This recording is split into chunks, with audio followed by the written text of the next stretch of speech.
Je revenais de chez le notaire, heureuse et prête à annoncer à mon mari et à ma belle-mère que ma grand-mère m'avait légué 3 appartements et une petite maison de vacances.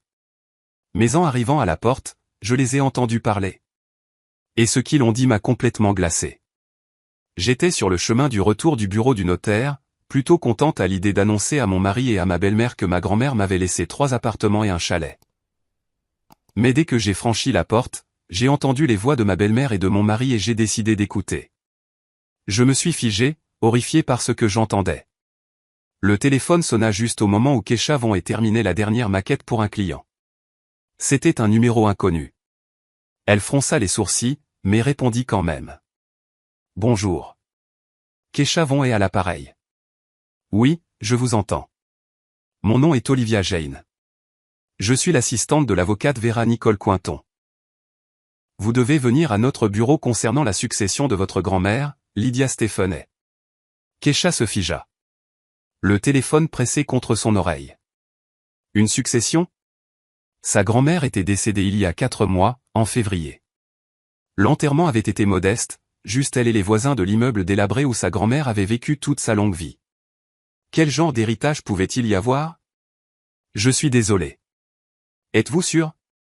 Grand-mère Lydia n'avait pratiquement rien. Juste une seule chambre dans un appartement en colocation.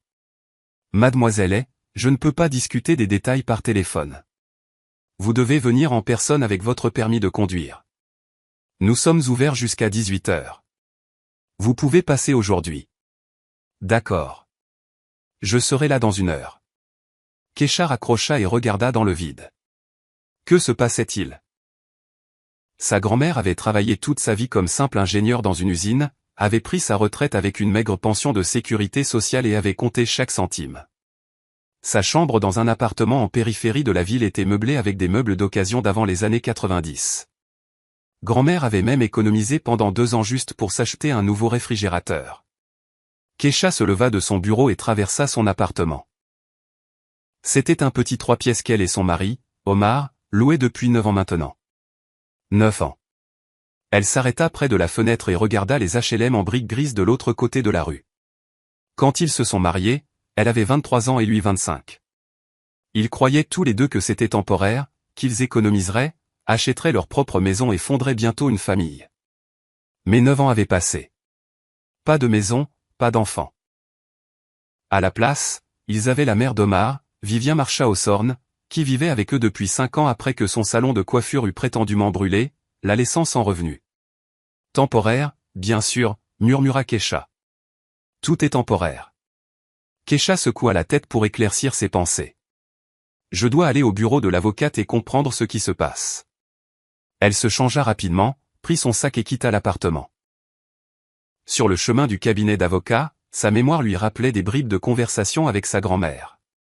Kesha lui avait rendu visite pour la dernière fois en novembre, 3 mois avant que Lydia Stepheney ne s'éteigne paisiblement dans son sommeil. Grand-mère était assise dans son fauteuil usé près de la fenêtre, tricotant une autre écharpe, regardant sa petite fille avec des yeux bleus délavés, et soudain elle demanda, « Kesha, es-tu la maîtresse de ta propre maison ou juste une invitée ?»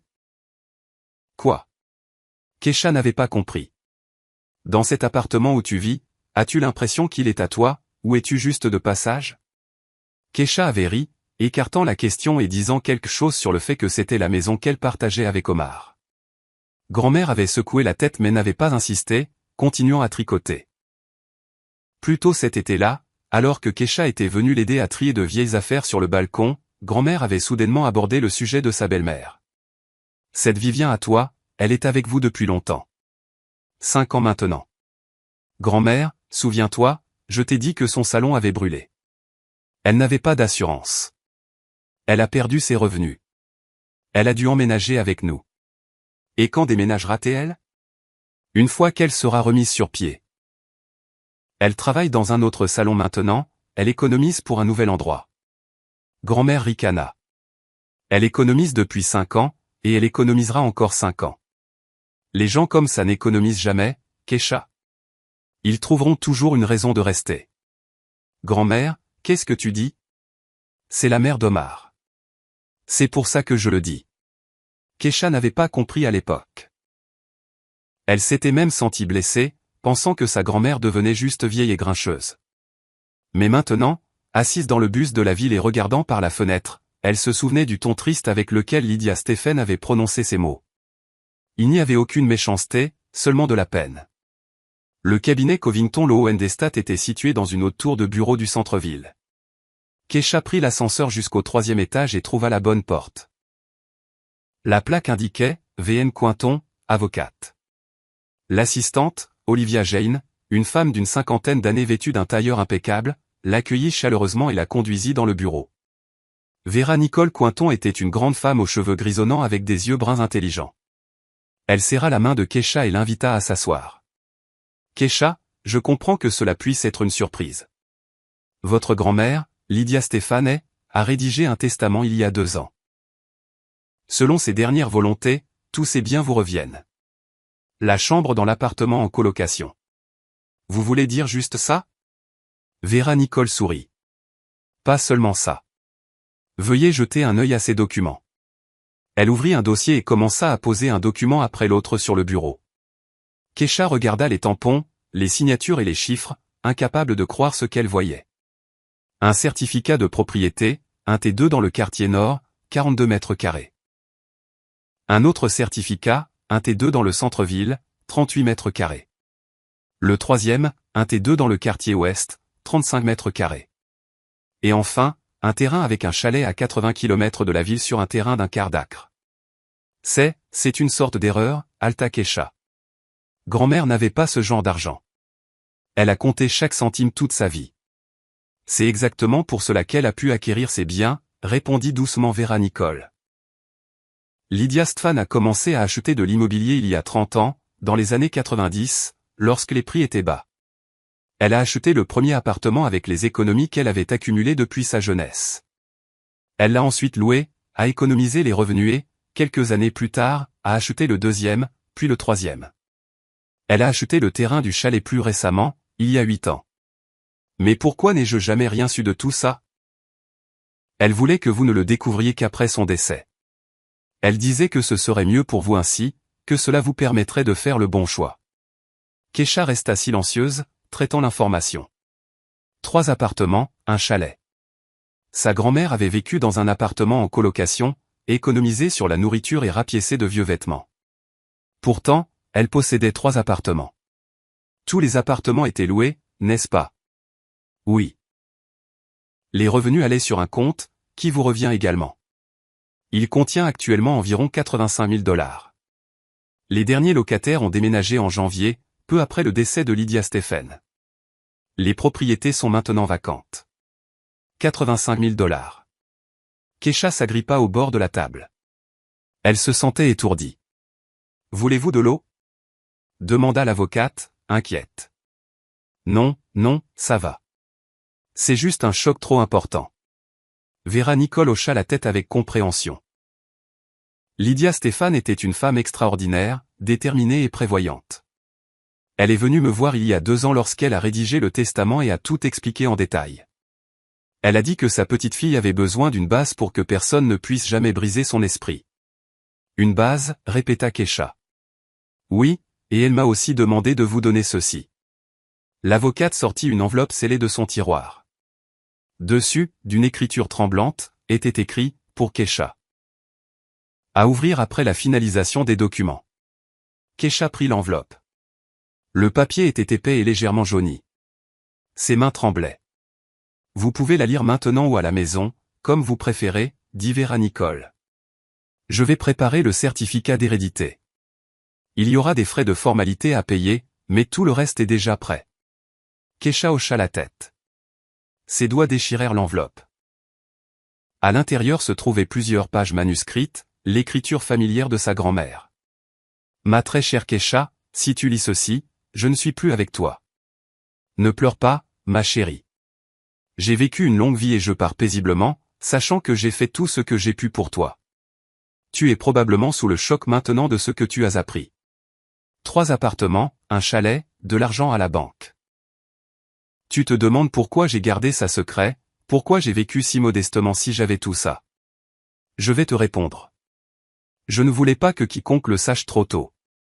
Les gens changent quand ils sentent l'argent, même les plus proches. Keisha, je t'ai observé toutes ces années. Je t'ai vu te marier, rayonnante de bonheur. J'ai vu comment tu t'es lentement éteinte, devenant plus silencieuse, moins visible.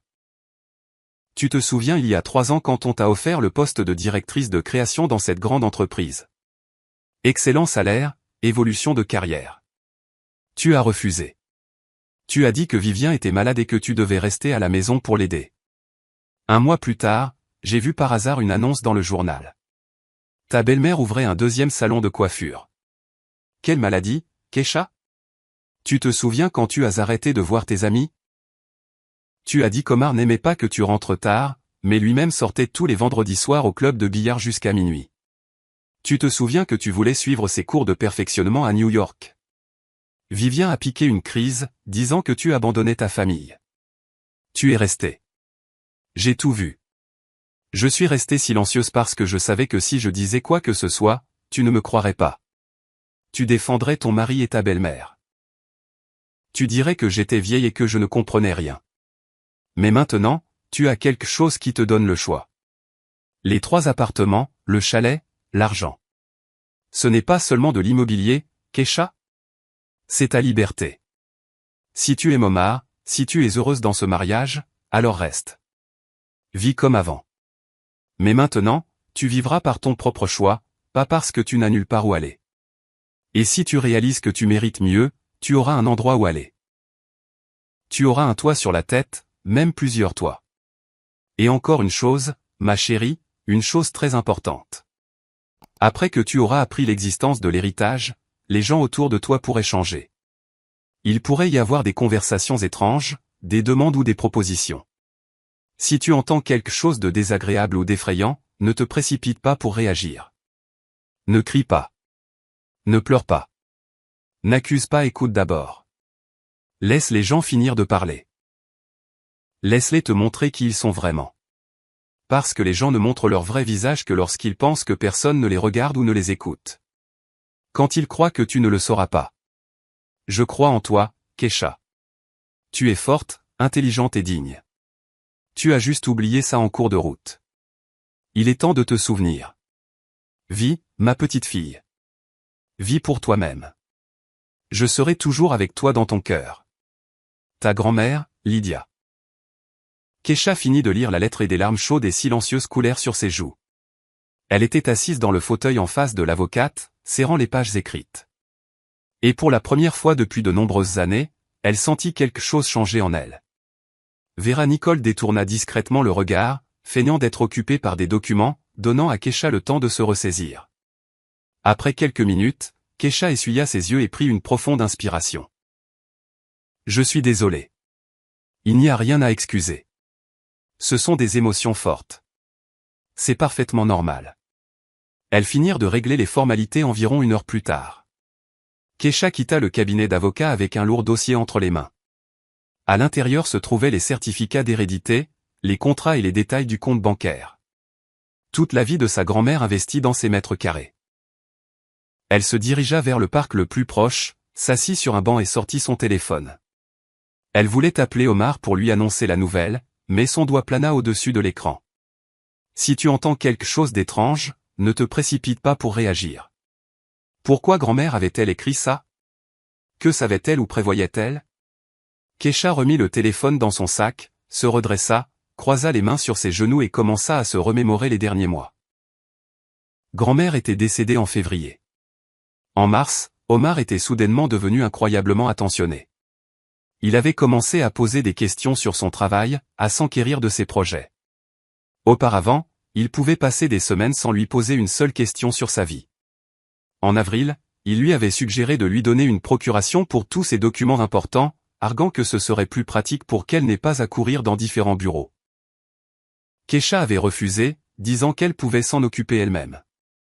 Omar avait boudé pendant 3 jours, puis avait laissé tomber le sujet. En mai, Vivien avait soudainement commencé à poser des questions sur sa grand-mère, se demandant si elle avait laissé des objets de valeur, des documents ou des économies.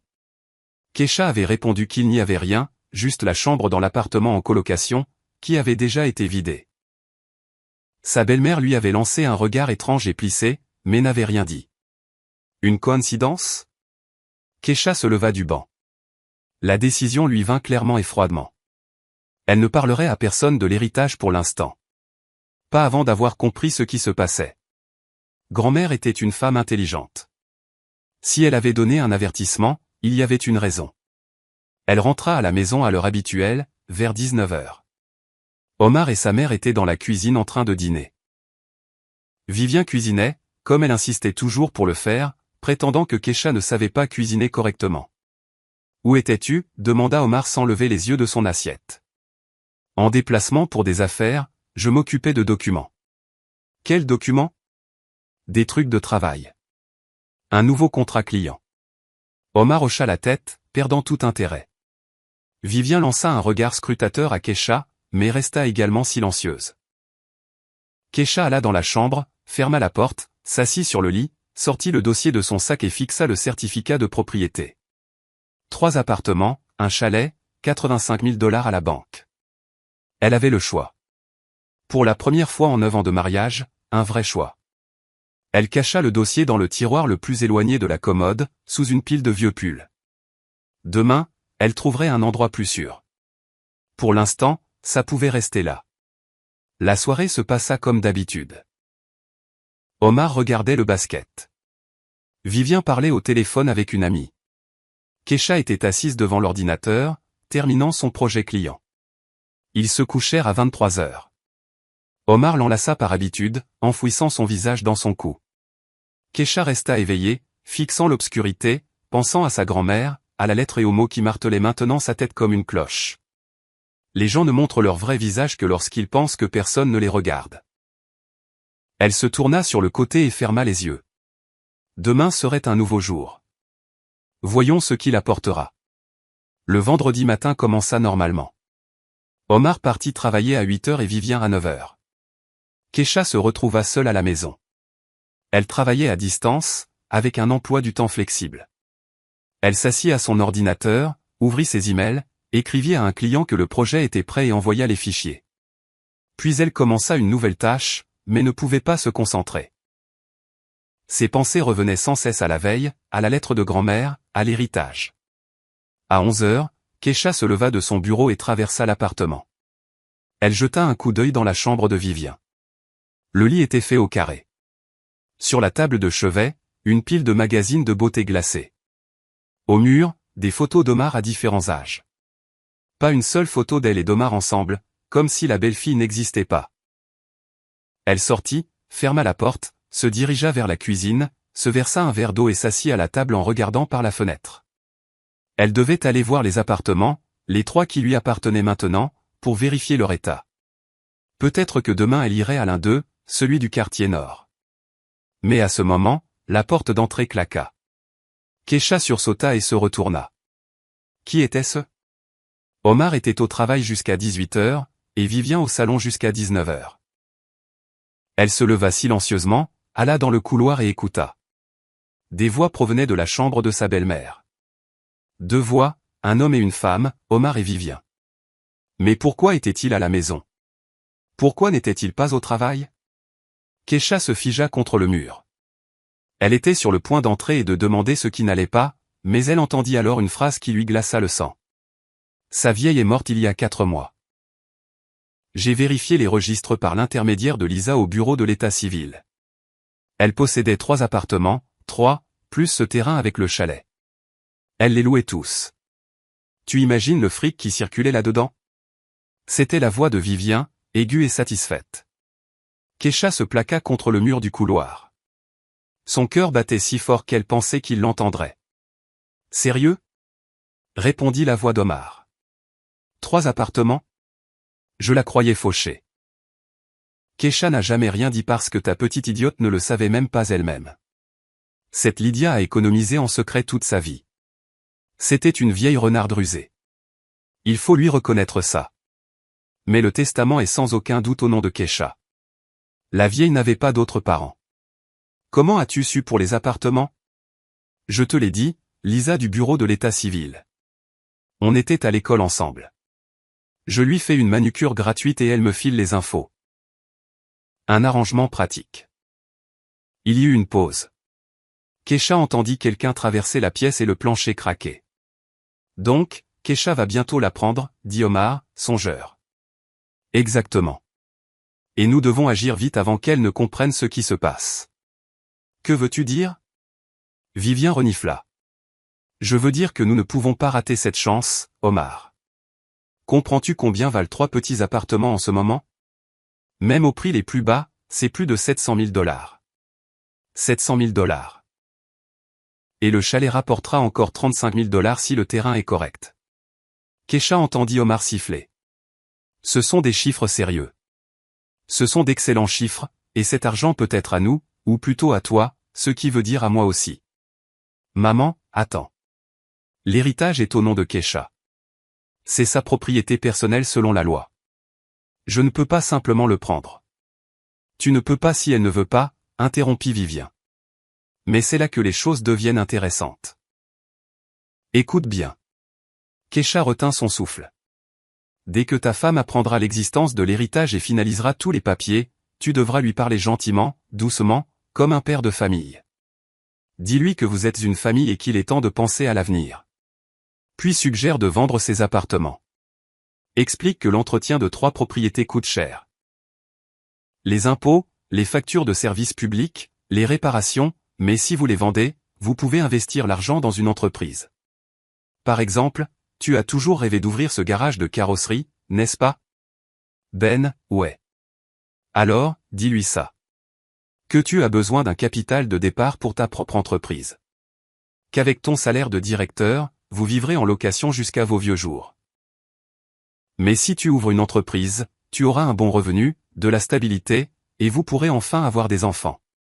Elle ne voudra pas vendre, objecta Omar, incertain. Ce sont les appartements de sa grand-mère. Il y a des souvenirs. Elle le fera si tu la presses de la bonne manière. Tu connais ta femme. Elle est faible, docile. Elle fait toujours ce qu'on lui dit. Tu dois juste présenter les choses de la bonne façon. Keisha se tenait dans le couloir, sentant un froid se répandre en elle. Faible, docile. C'est ce que sa belle-mère pensait d'elle. Et le plus effrayant, c'est qu'Omar ne la contredisait pas, mais si elle refuse quand même, demanda-t-il. Alors, insiste sur l'angle des enfants. Keisha veut un bébé. Je le sais. Vous en discutez depuis des années. Dis-lui que vous ne pouvez pas avoir d'enfant dans une location. Vous avez besoin de votre propre logement. Laisse-la vendre au moins un appartement. Utilisez cet argent pour acheter un T4 ou un T5 plus grand. Naturellement, tu le mettras à ton nom. À mon nom, répéta Omar. Bien sûr, tu es le mari, le chef de famille. C'est logique. Et puis on verra.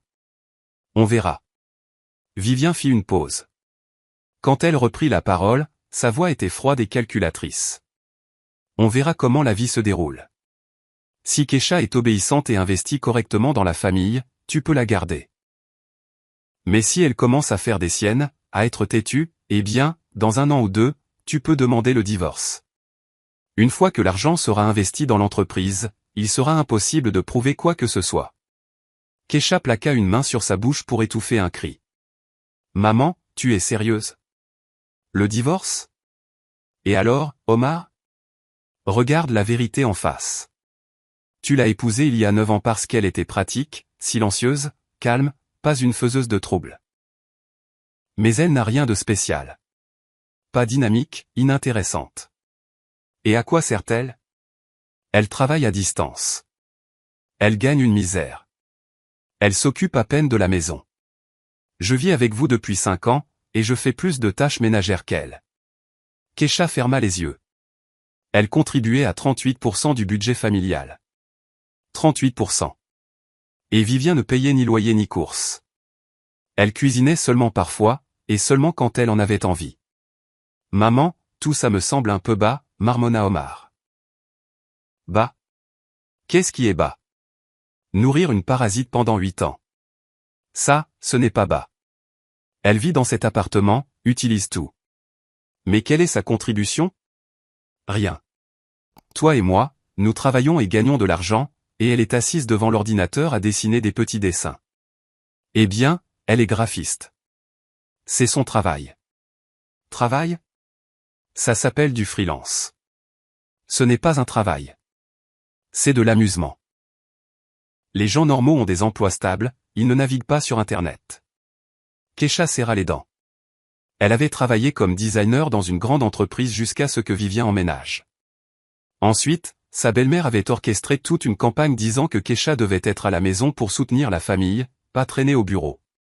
Omar avait soutenu sa mère. Kesha avait démissionné et s'était mise à son compte. Elle pensait que c'était temporaire. 5 ans s'étaient écoulés. Écoute-moi, Omar, continua Vivien, sa voix adoptant des tons doux et manipulateurs. Je ne pense pas à moi. Je pense à toi. Tu es intelligent, talentueux, mais sans capital de départ, tu travailleras pour quelqu'un d'autre toute ta vie. Et maintenant, le destin te donne une chance. Tu dois juste l'utiliser correctement. Et toi? Et moi? Je suis ta mère. J'ai investi en toi toute ma vie. Je t'ai appris, élevé, mis sur pied. Quand ton père nous a quittés, qui t'a élevé? Moi, seul. J'ai ouvert le salon pour pouvoir te donner une éducation, pour que tu ne manques de rien. Maman, qu'est-ce que ça a à voir avec ça? Ça a tout à voir. Maintenant, c'est à mon tour d'avoir un retour sur investissement. Mon salon a brûlé il y a 5 ans. Je me suis retrouvé sans rien. Tu crois que ça me plaît de vivre dans votre T3 en location? Je veux ouvrir un nouveau salon. Un bon. Un grand. Et cet argent des appartements, c'est notre chance. La tienne et la mienne. Alors, tu veux qu'on vende les appartements de Kesha et qu'on investisse l'argent dans ton salon et mon garage? Exactement. Tu ouvriras le garage et j'ouvrirai le salon. Nous nous remettrons tous les deux sur pied. Et Kesha, eh bien, elle pourra être heureuse d'avoir contribué à l'entreprise familiale. Omar se tut. Kesha se prépara, s'attendant à ce qu'il objecte, qu'il dise à sa mère que c'était mal, qu'on ne pouvait pas traiter une femme comme ça. Mais il dit quelque chose de complètement différent. Comment je la convainc de vendre les 3 appartements? Peut-être qu'elle voudra en garder un pour elle. Quelque chose à l'intérieur de Kesha se brisa. Il avait accepté. Juste comme ça, il n'avait même pas beaucoup discuté. Dis-lui que l'entretien de 3 propriétés est trop cher et compliqué, le coacha Vivien. Il vaut mieux tout vendre et utiliser le produit de la vente pour acheter un grand appartement pour vous deux, un T4 ou un T5. Naturellement, tu le mettras à ton nom. Tu es le mari, après tout. À mon nom, répéta Omar. Et Kesha crut entendre une note d'anticipation dans sa voix. Oui. Et le reste de l'argent sera investi dans l'entreprise. J'ai déjà tout calculé. Si les appartements rapportent $850 000 et le chalet $35 000 de plus, ça fait $885 000, moins l'achat d'un nouvel appartement. Disons que $300 000 y sont consacrés. Il reste $585 000. C'est assez pour ouvrir un garage décent et mon salon, avec un peu de reste pour les frais de subsistance. Ça a l'air attrayant, admit Omar. Bien sûr que ça l'est. Nous vivrons enfin comme de vraies personnes. Nous ne compterons pas chaque centime. Nous ne serons plus en location. Tu seras ton propre patron. Moi aussi. L'indépendance. Tu comprends? Je comprends. Alors, mets-toi au travail, mon fils. Dès que Kesha apprendra l'existence de l'héritage, commence à manœuvrer. Sois juste prudent. Pas de pression immédiate. Laisse-lui un jour ou 2 pour être heureuse, puis amène-la doucement à l'idée de vendre. Parle de la famille, de l'avenir, des enfants. Elle est docile. Elle acceptera. Et si elle ne le fait pas? Si elle ne le fait pas, fais allusion à des problèmes dans la relation. Dis-lui que tu ne comprends pas comment elle peut être si égoïste, qu'une vraie femme soutient son mari en tout. Elle aura peur du divorce. Elle cédera. Fais-moi confiance. Une longue pause. D'accord, dit finalement Omar. Je vais essayer de lui parler. C'est mon bon garçon. Et souviens-toi, pas de remords. C'est notre chance, et nous n'allons pas la manquer. Kesha se tenait dans le couloir, pressant ses paumes contre sa poitrine. Tout en elle semblait engourdie. Il n'y avait ni douleur, ni larmes, ni hystérie, juste une prise de conscience froide et absolue. Son mari, l'homme avec qui elle avait vécu pendant 9 ans, qui avait promis de l'aimer et de la protéger, qui avait juré fidélité. Il venait d'accepter de la tromper, de l'utiliser et de la jeter. Et sa belle-mère, qui avait vécu dans leur appartement pendant 5 ans, mangeait leur nourriture et bénéficiait de leurs soins, la traitait de parasite. Kesha se retourna, entra silencieusement dans la chambre, attrapa son sac et son téléphone, et quitta l'appartement aussi silencieusement qu'un fantôme. Sur le palier, elle s'arrêta, s'adossa au muret, les mains tremblantes, trouva le numéro du cabinet d'avocat sur Internet et le composa. Bonjour, cabinet Cointon. Vera Nicole, bonjour, c'est Kesha. Nous avons finalisé la succession hier. Oui, Kesha. Bonjour. Comment puis-je vous aider? Pourriez-vous me recommander un bon avocat en droit de la famille? J'ai besoin d'une consultation urgente. Un silence s'installa au bout du fil. Puis l'avocate dit doucement, je peux. Anya Serena Peterson, une spécialiste très compétente en protection des actifs. Attendez, je vous donne son numéro. Kesha nota le numéro, la remercia et appela immédiatement l'avocate.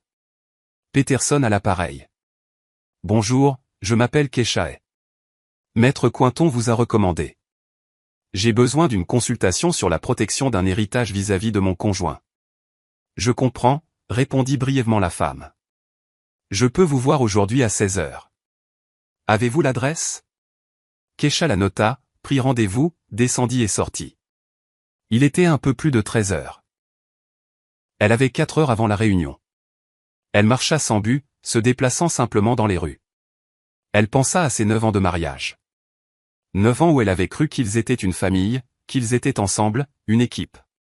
Il s'est avéré qu'elle n'était qu'une aile pratique, silencieuse, docile, quelqu'un qui pouvait être utilisé, trompé et jeté quand elle devenait gênante. Non, ça ne se passerait pas comme ça. Grand-mère l'avait prévenu et lui avait donné à la fois l'héritage et le conseil. Maintenant, c'était à Kesha de jouer. Elle s'arrêta devant la vitrine d'un café et regarda son reflet dans la vitre. Un visage pâle, des cernes sous les yeux, des cheveux en désordre. Une femme fatiguée de 32 ans qui s'était perdue quelque part en chemin. Mais à cet instant précis, quelque chose changea. Son regard devint différent, ferme et déterminé. Kesha redressa les épaules, leva le menton, entra dans le café, commanda un café et s'assit près de la fenêtre, regardant les passants. Dans 4 heures, elle rencontrerait l'avocate, apprendrait à protéger ses biens et s'assurerait que personne, ni son mari ni sa belle-mère, ne pourrait y toucher. Et à la maison, elle agirait comme si de rien n'était. Elle écouterait Omar essayer de la persuader. Elle enregistrerait les conversations et rassemblerait les preuves. Et quand le moment viendrait, elle frapperait. Grand-mère avait raison. Les gens montrent leur vrai visage quand ils pensent qu'ils ne sont pas surveillés. Omar et Vivien Ossorne avaient montré leur visage. C'était maintenant au tour de Kesha de montrer le sien. Elle finit son café et se leva. Il lui restait encore 3h30 avant la réunion avec l'avocate. Elle pouvait aller voir l'un des appartements, celui du quartier nord. Kesha quitta le café, héla un taxi et donna l'adresse. Pendant le trajet, elle regardait par la fenêtre et pour la première fois depuis de nombreuses années, elle ne ressentit pas de peur, mais de l'anticipation. Une nouvelle vie commençait, sa vie, et dans cette vie, c'était elle qui prenait les décisions. Le cabinet d'avocats d'Anna Serena Peterson était situé dans un centre d'affaires de grande hauteur, au 9e étage. Kesha prit l'ascenseur, arriva exactement à 16 heures et trouva la bonne porte. La plaque était sobre, sans fioriture, AS. Peterson, droit de la famille et des successions. Anna Serena l'accueillit elle-même, sans secrétaire, une femme d'une 50aine d'années, cheveux courts blonds cendrés, un tailleur beige bien coupé et des yeux gris attentifs derrière des lunettes à monture fine. Sa poignée de main était ferme et confiante. Le bureau était strict, presque minimaliste, un grand bureau, 2 chaises pour les clients et des étagères remplies de livres de droit. Pas de détails inutiles. Kesha s'assit sur une chaise, posant son sac sur ses genoux. Anya Serena s'assit en face d'elle, sortit un bloc-notes et un stylo. Racontez-moi tout. Et Kesha lui raconta tout, l'héritage de sa grand-mère, la lettre et la conversation surprise entre son mari et sa belle-mère. Elle parla calmement, sans émotion, se contentant d'exposer les faits. Anna Serena écoutait, prenant des notes et clarifiant parfois des détails. Lorsque Kesha eut terminé, l'avocate posa son stylo, enleva ses lunettes et se frotta l'arête du nez. C'est une bonne chose que vous soyez venu tout de suite. Examinons l'aspect juridique de la question. Premièrement, et c'est le plus important, les biens acquis par héritage sont votre propriété personnelle et distincte. Conformément à l'article 36 du Code de la famille, votre conjoint n'a aucun droit dessus. Même en cas de divorce, il ne peut prétendre à ses appartements ou au terrain du chalet. Mais lui et sa mère ont dit que si je les vendais volontairement et que j'investissais l'argent dans son entreprise. C'est là que les choses se compliquent.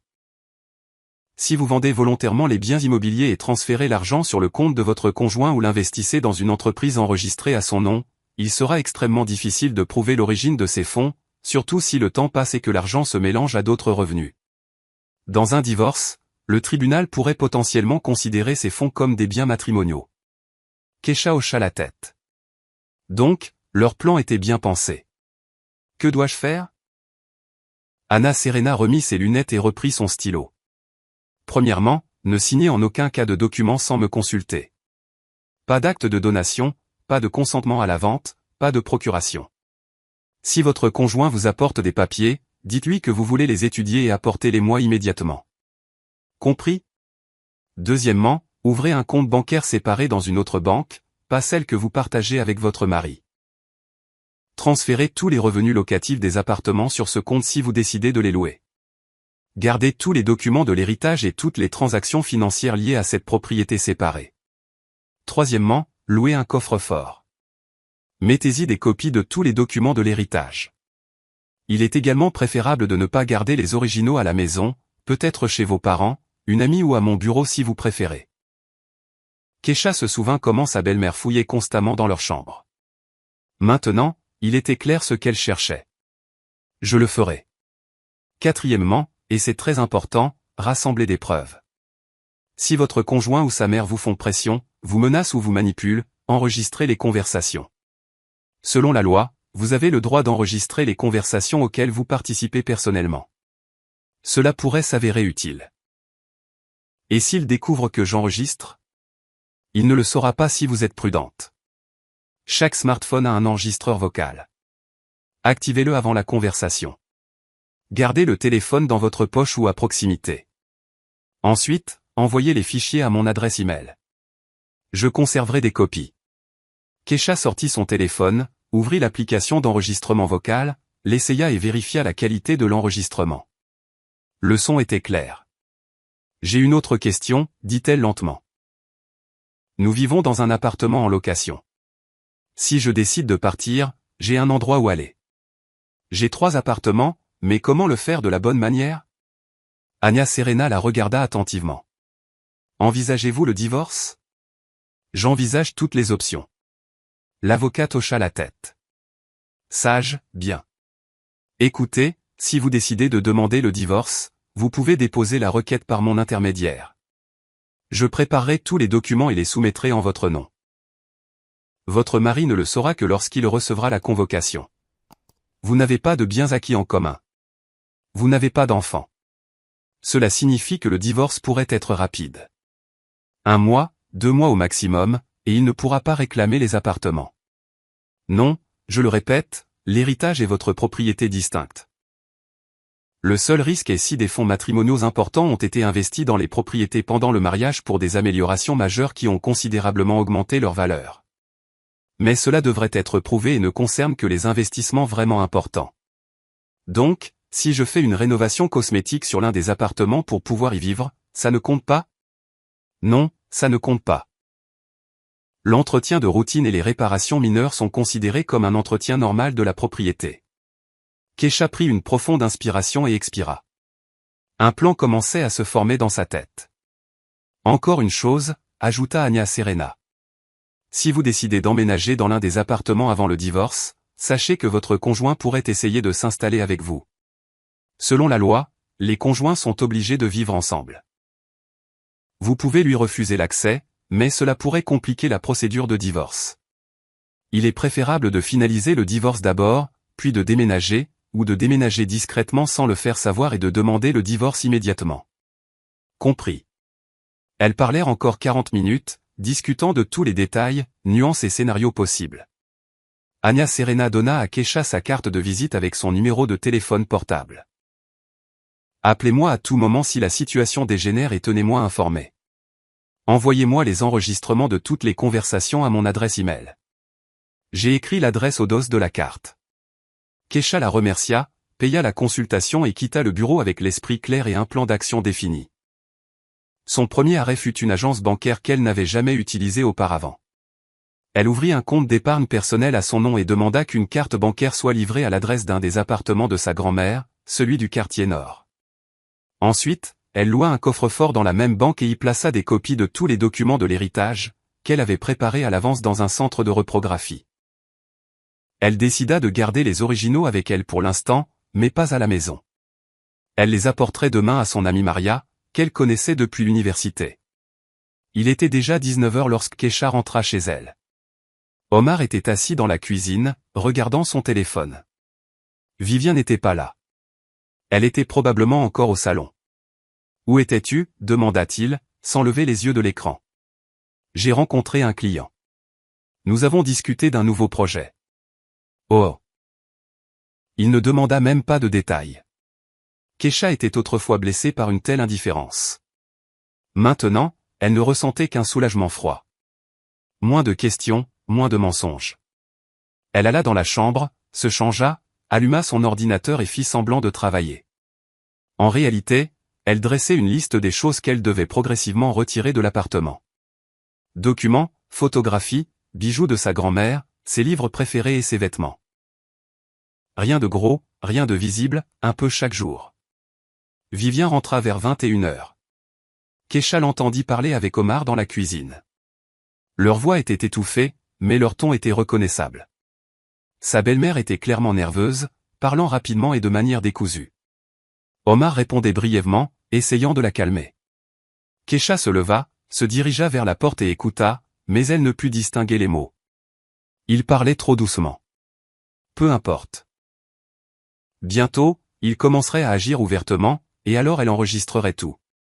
Les jours suivants furent consacrés à une préparation minutieuse. Kecha se rendit à l'appartement du quartier nord et l'inspecta. C'était un petit 2 pièces au 5e étage d'un modeste immeuble en briques. L'état était acceptable. Les locataires de grand-mère avaient été soignés. Il ne fallait qu'un rafraîchissement cosmétique, quelques raccords de papier peint, repeindre les murs et remplacer quelques prises électriques. Elle trouva un entrepreneur et organisa la rénovation. Les ouvriers promirent de finir en 2 semaines. Elle les paya en utilisant les 85 000 $ du compte de sa grand-mère. En même temps, elle commença à déménager ses affaires de l'appartement en location. Elle les emballa dans de grands sacs, disant à Omar et Vivien qu'elle les emmenait au pressing ou les prêtait à une amie. Ils ne remarquèrent même pas. Elle emporta les affaires à l'appartement du quartier nord et les rangea dans le placard. Une semaine passa. Kecha continua d'agir normalement. Elle travaillait sur son ordinateur, préparait les dîners et regardait la télévision avec Omar le soir. Elle ne mentionna jamais l'héritage. Elle voyait à quel point Omar et sa mère étaient nerveux, comment ils échangeaient des regards significatifs, et comment Vivien restait de plus en plus tard après le travail, puis chuchotait avec son fils dans la cuisine pendant des heures. Le 8e jour, sa belle-mère n'en put plus. Le soir, alors qu'ils étaient tous les 3 assis dans la cuisine pour dîner, elle posa soudain sa fourchette et regarda Kecha. « Kecha, ta grand-mère, t'a-t-elle laissé quelque chose, tu sais, après son décès ?» Kecha leva lentement les yeux de son assiette et regarda sa belle-mère, calme et sans émotion. « Je ne sais pas. Personne n'a appelé. » Étrange, traîna Vivien. D'habitude, les parents sont appelés au bureau de l'avocat s'il y a un testament. Peut-être qu'ils appelleront un jour. C'est calme pour l'instant. Mais ça fait 4 mois. Et alors ? Peut-être qu'il y a des retards administratifs. Je ne suis pas avocate. Je ne sais pas comment ça fonctionne. Omar se joignit à la conversation. Tu pourrais appeler toi-même le cabinet d'avocats. Te renseigner. Peut-être qu'il y a quelque chose. Pourquoi ? S'ils ont besoin de moi, ils me trouveront et m'appelleront. Écoute, Omar, je n'ai vraiment pas envie de penser à ça en ce moment. Grand-mère vient de décéder. C'est dur pour moi. Changeons de sujet. Elle baissa les yeux sur son assiette et continua de manger. Vivien et Omar échangèrent un regard rapide. Kecha le vit du coin de l'œil et réprima à peine un sourire. Ils étaient confus. Leur source au bureau de l'état civil leur avait assuré qu'il y avait un testament, mais Kesha restait silencieuse. Soit elle ne savait vraiment pas, soit elle cachait quelque chose, et il ne parvenait pas à comprendre ce qui se passait. Après le dîner, Kesha les entendit à nouveau chuchoter dans la chambre de Vivien. Cette fois, elle s'approcha prudemment de la porte, alluma l'enregistreur vocal de son téléphone et colla son oreille à la fente. Peut-être que Lisa s'est trompée. C'était la voix d'Omar. Elle ne s'est pas trompée. J'ai vu l'imprimer moi-même.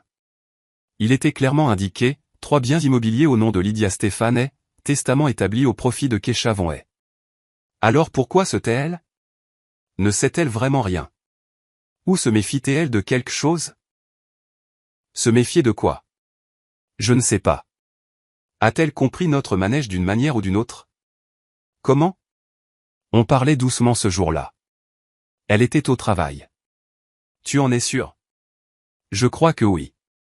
Oui, j'ai vérifié. Elle n'était pas à la maison.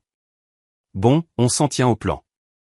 Si elle est au courant de l'héritage, ou si elle l'apprend, elle finira par se trahir.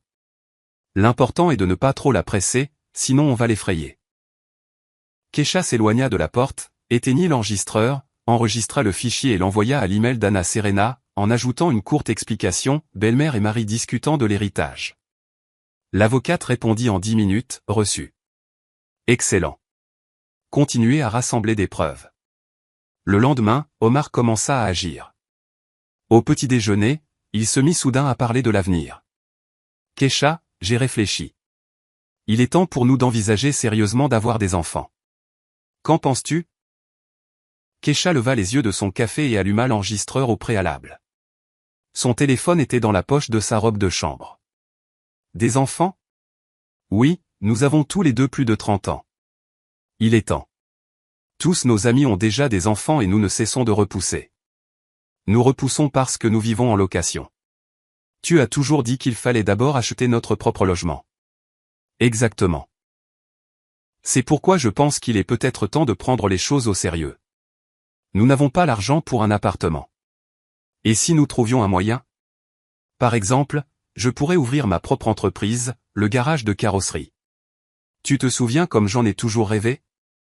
Avec un bon capital de départ, je pourrais le lancer et commencer à gagner un bon revenu. Ensuite, nous achèterions un appartement et aurions des enfants. Kesha hocha la tête, pensive. Ça a l'air bien, mais d'où viendrait le capital de départ? Omar hésita. Eh bien, on pourrait prendre un prêt avec des taux d'intérêt de fou. Non, merci. Alors, peut-être qu'on pourrait économiser d'une manière ou d'une autre. On économisera pendant 20 ans. Omar fronça les sourcils, s'attendant clairement à une réaction différente. Il attendait que Kesha aborde elle-même le sujet de l'héritage si elle était au courant, mais elle resta silencieuse, finissant calmement son café. D'accord, on y réfléchira encore, marmonna-t-il. Kesha hocha la tête, se leva et porta sa tasse à l'évier. Omar la regarda d'un air perplexe. Des conversations comme celle-ci se répétèrent tous les 2 ou 3 jours. Omar abordait le sujet des enfants, de l'appartement ou de l'entreprise. Kesha écoutait, hochait la tête et convenait que ce serait bien, mais elle ne mentionna jamais l'héritage, et elle enregistrait la conversation à chaque fois. Vivien commença aussi à agir, mais ses méthodes étaient plus grossières. Elle commença à être ouvertement impolie. Un soir, alors que Kesha préparait le dîner, sa belle-mère entra dans la cuisine, goûta la sauce et fit la grimace. Encore trop de sel. Tu n'as pas de papille gustative. Je trouve que c'est bon. C'est bon pour quelqu'un qui ne sait pas cuisiner. Pousse-toi. Je vais finir. Kesha s'écarta, sans discuter ni répliquer. Elle quitta simplement la cuisine, laissant sa belle-mère finir le dîner. Autrefois, elle aurait été blessée et contrariée. Maintenant, elle ne ressentait qu'un soulagement froid. Vivien pouvait être aussi impoli qu'elle le voulait. Cela se terminerait bientôt. Quelques jours plus tard, Vivien entra dans la chambre que Kesha partageait avec Omar sans frapper. Kesha était assise à son ordinateur, en train de travailler. « Kesha, j'ai besoin de te parler. » « Je t'écoute. »« Tu sais, mon ami m'a proposé une chambre dans son appartement. C'est moins cher qu'ici. Je me disais que je devrais peut-être déménager. » Kesha se retourna et regarda sa belle-mère. Elle se tenait dans l'embrasure de la porte, les bras croisés sur sa poitrine avec une expression de défi. Comme tu veux, Vivien, c'est ta décision. Eh bien, je viens de réaliser que toi et Omar êtes à l'étroit et que je vous dérange ici. Tu ne nous déranges pas, si, je vous dérange. Et en plus, vous êtes mariés depuis 9 ans. Il est temps que vous ayez votre propre logement. C'est gênant de vivre en location avec la mère de son mari, n'est-ce pas? Kesha resta silencieuse, observant sa belle-mère, attendant la suite. Alors, je me disais que c'était peut-être le moment pour vous de déménager. Louer un appartement plus grand sans moi. Ou mieux encore, acheter quelque chose? Avec quel argent? Je ne sais pas économiser. Prenez un prêt. Omar veut ouvrir une entreprise. Peut-être qu'il réussira. Ou peut-être que tu as des options. Voilà. La pression commence. Kesha se retourna vers son ordinateur. Vivien, si tu veux déménager, alors déménage. Personne ne te retient. Mais Omar et moi restons ici pour l'instant. Quand nous aurons l'argent pour acheter un logement, nous le ferons. D'ici là, nous louons, et ça nous convient. Maintenant, je dois travailler. Excuse-moi. La belle-mère resta là un instant, puis se retourna brusquement et partit. Kesha entendit la porte de sa chambre claquer. Ce soir-là, elle écouta à nouveau leur conversation. Vivien était furieuse. Elle est stupide ou quoi? Je lui ai fait des allusions si directes, et elle n'a eu aucune réaction. Maman, peut-être qu'elle ne sait vraiment rien. C'est impossible. 4 mois se sont écoulés. Les avocats sont obligés d'informer les héritiers. Elle sait. J'en suis sûr. Elle le cache, c'est tout. Alors, que devons-nous faire? Il faut insister davantage. Dis-lui franchement. Je veux lancer une entreprise. J'ai besoin d'argent. Si tu as des options, parle. Omar marmonna quelque chose de vague. Kesha éteignit l'enregistreur et envoya l'enregistrement à l'avocate. 2 autres semaines passèrent. La rénovation de l'appartement du North End était terminée. Kesha y alla, accepta les travaux, et l'appartement semblait confortable et frais. Elle apporta du linge de lit, des serviettes et de la vaisselle. Elle acheta les petits articles nécessaires au magasin, shampoing, savon, lessive. Elle remplit le réfrigérateur de provisions. L'appartement était prêt à être habité.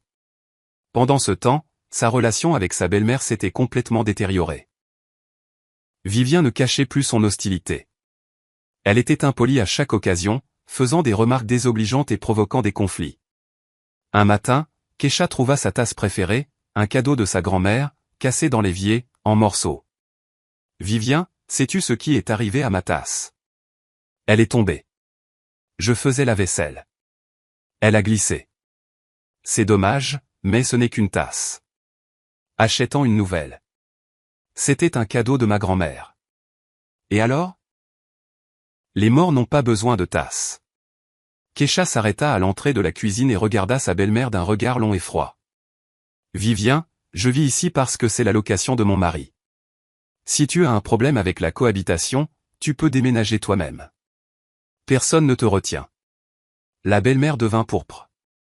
Comment oses-tu? Je suis la mère d'Omar. Et est-ce que ça te donne le droit d'être impoli? Je ne suis pas impoli. Je dis la vérité. Tu vis au crochet de mon fils depuis 9 ans, sans rien donner en retour. Je contribue à près de 40% du budget familial. Toi, tu ne contribues à rien. Alors, qui vit au crochet de qui? Vivien ouvrit la bouche, la referma, ne trouva rien à dire, se retourna et sortit de la cuisine en trombe, claquant la porte bruyamment. Kesha se prépara calmement un café dans une nouvelle tasse et s'assit à table. À l'intérieur, tout était calme et froid. Autrefois, après de tels affrontements, elle aurait été contrariée et angoissée. Maintenant, elle ne ressentait que de la satisfaction. Sa belle-mère avait eu sa réponse et avait réalisé que Kesha n'était plus la petite souris silencieuse qu'elle pouvait commander. Ce soir-là, Kesha écouta Vivien se plaindre à Omar. Ta femme a complètement perdu la tête. Elle répond. Elle est impolie. J'ai juste fait une observation honnête et elle m'a agressé. Maman, tu exagères parfois. Alors, tu es de son côté maintenant. Je ne suis du côté de personne. Écoute, Omar, souviens-toi que je suis ta mère. Je t'ai élevé toute ma vie. J'ai tout sacrifié. Et qui est-elle? Une femme qui ne t'a même pas donné d'enfant en 9 ans. Nous n'étions pas prêts. Tu as toujours des excuses. Écoute-moi. Tu dois lui parler fermement. La remettre à sa place. Lui montrer qui est le patron dans cette maison. Sinon, elle te marchera complètement dessus. Omar marmonna quelque chose d'inaudible. Keisha éteignit l'enregistreur et sourit. Sa belle-mère perdait le contrôle. Bien. 3 semaines s'étaient écoulées depuis que Keisha avait reçu l'héritage. Elle avait progressivement déménagé presque tous ses biens de valeur dans l'appartement du North End. Il ne restait que les vêtements et les cosmétiques les plus nécessaires. Elle pouvait faire un sac et partir à tout moment. L'avocate approuva ses actions. Anya Serena écouta tous les enregistrements, étudia la situation et donna le feu vert pour la prochaine étape, la demande de divorce. Vous avez suffisamment de preuves de leurs intentions, dit-elle au téléphone. Des enregistrements d'eux discutant de leurs plans pour vous tromper, des tentatives de manipulation de votre mari et l'hostilité de votre belle-mère. Tout cela créera un tableau complet pour le tribunal si nécessaire. Êtes-vous prête à déposer la requête? Oui. Répondit fermement Keisha. Je le suis. Alors, venez demain. Nous finaliserons les documents. Le lendemain, Keisha se rendit chez l'avocate. Elles rédigèrent la requête en dissolution de mariage et rassemblèrent tous les documents nécessaires. Anya Serena promit de les déposer au tribunal au début de la semaine suivante. Omar recevra la convocation environ une semaine après le dépôt, très probablement le jeudi ou le vendredi, expliqua l'avocate. Vous aurez le temps de vous préparer à sa réaction. Je suis prête. Êtes-vous sûr de ne pas vouloir déménager tout de suite? Vous pourriez le faire avant qu'il ne reçoive la convocation. Moins de conflits de cette façon. Keisha y réfléchit, mais décida de rester. Non, je veux voir comment ils réagissent quand ils l'apprendront. Je veux voir leur visage. Anya Serena hocha la tête avec compréhension. C'est votre droit. Soyez juste prudente. Si vous vous sentez menacé, partez immédiatement et appelez-moi. Keisha rentra chez elle le soir. Omar était assis sur le canapé à regarder la télévision. Vivien n'était pas là. Il la regarda étrangement, la scrutant. Tu as quelque chose de différent. Qu'est-ce qui est différent? Je ne sais pas. Tu es juste différente. Tu étais plus douce avant. Maintenant, tu es si froide. Keisha haussa les épaules. Peut-être que je suis fatigué. J'ai juste beaucoup de travail. Omar continua de la fixer, puis soupira. Keisha, nous devons parler. Sérieusement. Parler de quoi? De notre avenir. Keisha alluma l'enregistreur dans la poche de son jean et s'assit dans le fauteuil en face du canapé. Je t'écoute. Omar s'agita, choisissant ses mots. Écoute, nous sommes mariés depuis 9 ans, et j'ai l'impression que nous sommes coincés au même endroit. Nous louons, joignons à peine les deux bouts, pas d'enfants. Ce n'est pas bien. Et que proposes-tu? Je dois évoluer. Je ne peux pas être représentant commercial toute ma vie. Je veux ouvrir ma propre entreprise, le garage de carrosserie. Je connais le métier. J'ai l'expérience et les contacts. Je suis convaincu que ça marchera, mais j'ai besoin d'un capital de départ. Combien? 5 millions au minimum. 10 millions, c'est mieux pour louer l'espace, acheter l'équipement et couvrir les salaires des employés au début. D'où viendrait ce genre d'argent? Omar la regarda avec attente. Je pensais que tu avais peut-être des idées, des options. Quelles options? Je n'ai pas ce genre d'argent. Et ta grand-mère? T'a-t-elle laissé quelque chose? Voilà, la question directe. Keisha fit une pause, le regardant, puis dit lentement, Omar, je dois réfléchir à notre avenir. Son visage s'éclaira. Il prit clairement cela pour un accord. C'est de ça que je parle. Réfléchissons ensemble, en famille. Si grand-mère t'a laissé quelque chose, c'est notre chance. On pourrait. J'ai dit que je devais réfléchir, l'interrompit Keisha. Donne-moi un peu de temps. Combien de temps? Je ne sais pas. 1 semaine, 2. Omar hocha la tête, satisfait. d'accord, réfléchis-y. Mais ne prends pas trop de temps. Les opportunités ne durent pas éternellement. Kesha se leva, alla dans la chambre, ferma la porte, éteignit l'enregistreur et envoya le fichier à l'avocate avec un commentaire. Le mari demande directement des informations sur l'héritage en essayant de manipuler. La réponse arriva instantanément, excellent. Tenez bon. Tout se déroule comme prévu. Le lendemain, samedi, Vivien organisa ce qu'elle appela un conseil de famille. Le soir, après le dîner, elle fit asseoir solennellement Kesha et Omar à la table de la cuisine et s'assit en face d'eux. Alors, commença-t-elle, attendez, nous devons parler franchement. Sans retenue. Kesha la regarda calmement, les mains croisées sur la table. L'enregistreur était en marche. Kesha, continua la belle-mère. As-tu reçu un héritage de ta grand-mère ou non? Une question directe, droit au but. Kesha ne se pressa pas de répondre. Elle regarda Vivien, puis Omar. Il évitait son regard, nerveux. Pourquoi demandes-tu ça, dit finalement Kesha. Parce que nous sommes une famille, s'exclama Vivien. Et si quelqu'un dans la famille a l'occasion d'aider les autres, il doit le faire. Une occasion d'aider. Oui. Omar veut créer une entreprise. Il a besoin d'argent. Si ta grand-mère t'a laissé quelque chose, c'est notre chance. Notre chance? Bien sûr, la nôtre. Toi et Omar êtes mari et femme. Tout ce qu'une personne a appartient aux deux. Kesha secoua la tête. Pas exactement. Un héritage est la propriété personnelle de la personne qui l'a reçu. Vivien fronça les sourcils. Comment sais-tu ça? Je me suis renseigné. Renseigné, petite maline. Écoute-moi, ma fille. Il ne devrait pas y avoir de secret ni d'argent séparés dans une famille. Tout est partagé. Et si grand-mère t'a laissé des appartements ou autre chose, tu es obligé de le partager avec ton mari. Tu es obligé. Oui, tu es sa femme. Kesha se leva de table et regarda sa belle-mère de haut.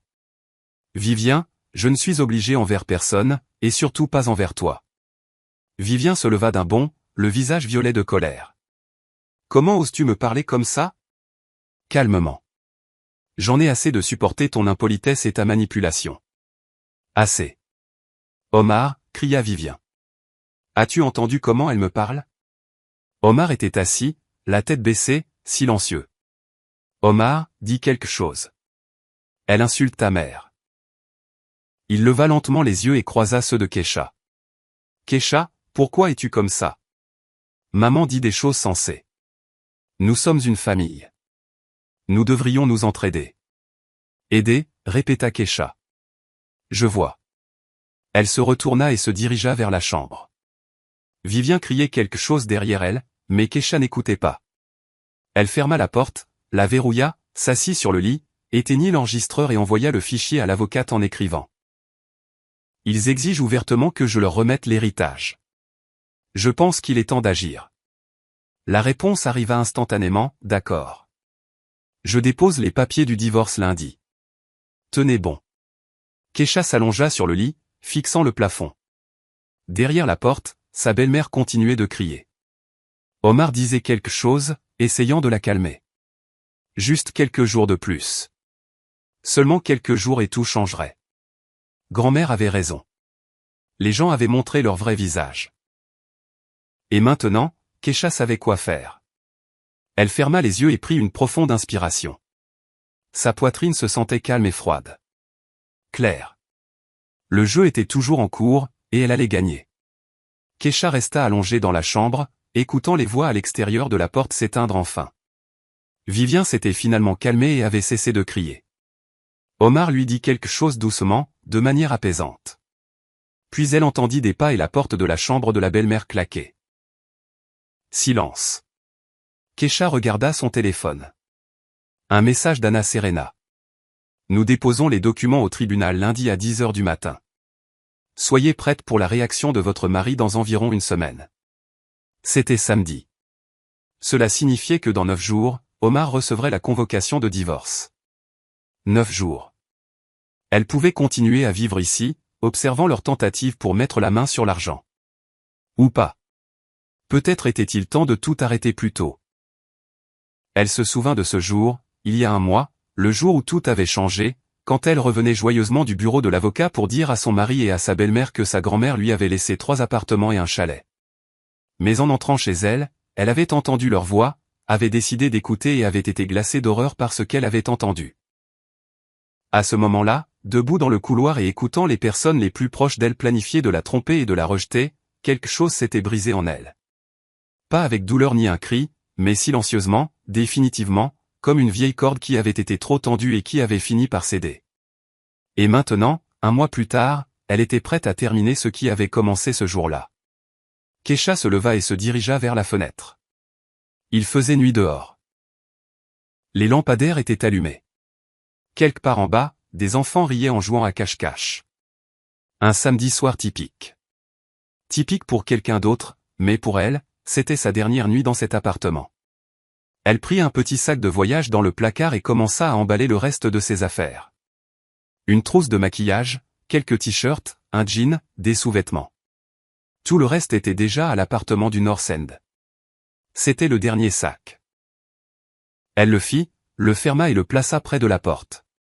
Puis elle prit son téléphone et envoya un texto, « Anna Serena, je pars demain.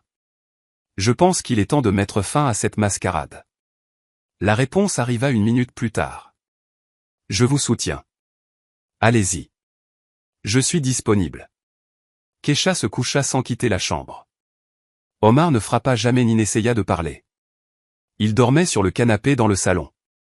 Sa mère lui avait probablement dit de laisser à sa femme le temps de réfléchir. Laissez-le penser ça. Le dimanche matin commença tard. Keisha se leva à 9 h, s'habilla, se coiffa, attrapa son sac et sortit de la chambre. Omar et Vivien étaient dans la cuisine en train de boire du café. Ils la virent avec le sac et échangèrent des regards. « Où vas-tu » demanda Omar. « Chez une amie pour quelques jours. »« Quelle amie, Maria ?»« J'ai besoin d'une pause. Besoin de réfléchir. » Vivien plissa les yeux, satisfaite. Elle pensait clairement que le plan fonctionnait. Que Keisha cédait sous la pression. Bien. Réfléchis bien. La famille est la chose la plus importante. Il faut être capable de faire des sacrifices pour les gens qu'on aime. Keisha ne répondit pas. Elle se retourna simplement et sortit de l'appartement. Elle prit un taxi pour l'appartement du North End, regardant par la fenêtre. La ville se réveillait. Les gens se dépêchaient pour leurs affaires. Des magasins, des cafés et des salons de coiffure ouvraient quelque part. Juste la vie normale de gens normaux. Bientôt, elle aurait aussi une vie normale, sans mensonges, sans manipulation, sans une belle-mère qui la traitait de parasite. L'appartement l'accueillit avec le silence et l'odeur de peinture fraîche. Keisha posa son sac dans le couloir et traversa les pièces. Tout était en place. Tout était prêt. Ses affaires étaient soigneusement rangées dans le placard. La vaisselle était dans la cuisine et la nourriture dans le réfrigérateur. La maison. Sa maison. Elle s'assit sur le canapé, sortit son téléphone et envoya un texto à Anna Serena. « J'ai déménagé. Nous déposons les papiers demain. » La réponse, « Oui, je serai au palais de justice à 10 h. Vous n'avez pas besoin de venir. Je m'occuperai de tout. Je vous verrai au bureau à 14 h. Nous discuterons des détails. » Keisha passa le reste de la journée à s'installer dans l'appartement. Elle suspendit les serviettes dans la salle de bain, arrangea les livres sur l'étagère et rangea ses vêtements. Le soir, tout était prêt. Elle se coucha tôt dans son propre lit, dans son propre appartement. Elle dormit profondément, sans rêve. Le lundi fut calme. Keisha travailla sur son ordinateur, parla avec des clients et finalisa des projets. À 14 h, elle se rendit au bureau d'Anna Serena. L'avocate l'accueillit avec un dossier de documents. « J'ai déposé la requête ce matin. La date d'audience est fixée au 23 juillet, dans 3 semaines. Votre mari recevra la convocation cette semaine, très probablement jeudi ou vendredi. D'accord. Il appellera et essaiera de me rencontrer. Que dois-je faire ? Keisha réfléchit un instant. Je ne répondrai pas au téléphone. Tout ce que j'avais à dire, je le dirai au tribunal. Une sage décision, mais soyez prête à ce qu'il essaie de venir chez vous. Connaît-il l'adresse de l'appartement du North End ? Non, je ne l'ai dit à personne. Excellent. Cela signifie qu'il lui sera difficile de vous trouver. Gardez cependant votre téléphone allumé. Si quelque chose se passe, appelez-moi immédiatement. Elles discutèrent des détails de l'audience à venir, des questions possibles et des arguments. Anna Serena était confiante dans leur succès. Vous n'avez pas de biens acquis en commun, pas d'enfants, pas de dettes communes. Le divorce sera une formalité. La seule chose que votre mari pourrait essayer de faire, c'est de faire traîner la procédure en demandant une réconciliation. Mais il est peu probable que le juge accepte, étant donné les circonstances. Kesha rentra chez elle et continua à travailler. Son téléphone était silencieux. Omar n'avait ni appelé ni envoyé de texto. Il pensait probablement encore qu'elle était chez ses amis en train de réfléchir à leur avenir. 3 jours passèrent. Mercredi, jeudi, silence. Le vendredi, vers 11 heures du matin, son téléphone fut inondé d'appels. Omar, 1, 2, 3, 5, 10 fois. Kesha ne répondit pas. Puis vinrent les textos. Kesha, décroche le téléphone d'urgence. Ça doit être une erreur. J'ai reçu une convocation du tribunal. As-tu demandé le divorce? Réponds-moi. Kesha lut les messages calmement, sans répondre. Elle bloqua le numéro d'Omar. Puis elle bloqua le numéro de Vivien, qui commença aussi à appeler. À 16 heures, Anna Serena appela. Votre mari est venu à mon bureau pour demander des explications. Il criait et menaçait. J'ai dû appeler la sécurité. Menace verbale. Il a dit qu'il n'accepterait pas le divorce, que vous le regretteriez et qu'il trouverait un moyen d'obtenir ce qui lui revient. Tout est enregistré sur les caméras de mon bureau. S'il continue, nous déposerons une plainte pour harcèlement. Bien. Est-il venu chez vous? Non, il ne sait pas où je suis. Excellent. Tenez bon. Plus que 2 semaines et demie avant l'audience. Ce soir-là, Kesha était assise sur son balcon avec une tasse de thé, regardant le coucher de soleil. Son téléphone était posé à côté d'elle, éteint. Silence. Paix.